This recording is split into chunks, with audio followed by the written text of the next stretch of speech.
حضرت ابو ذر غفاری فرماتے تھے مجھے میرے نبی پاک نے 6 باتوں کی وصیت کی تھی.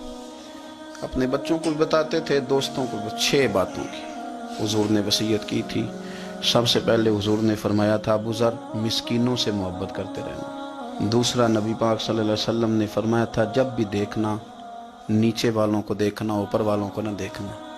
مالداروں جاگیرداروں پہ توجہ نہ کرنا، ذہن خراب ہوگا. نیچے دیکھنا، غریبوں کی طرف توجہ رکھنا. تیسرے نمبر پر نبی پاک صلی اللہ علیہ وسلم نے فرمایا تھا ہر حال میں حق بات کہنا اگرچہ وہ کڑوی ہو. چوتھے نمبر پہ میرے محبوب نے فرمایا تھا اللہ کے معاملے میں کسی کی پرواہ نہ کرنا.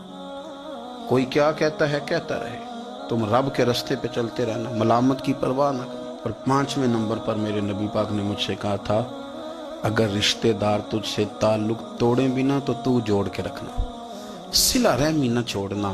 اور چھٹے نمبر پر حضور نے فرمایا تھا اللہ کے عرش کے خزانوں میں سے خزانہ ہے لا حول ولا قوت الا باللہ العلی العظیم. حضور نے فرمایا اسے پڑھتے رہنا، اسے کبھی نہ چھوڑنا. اے اللہ ان نیک اور پاک لوگوں کا صدقہ ہمارے دلوں کو تقویٰ عطا فرما.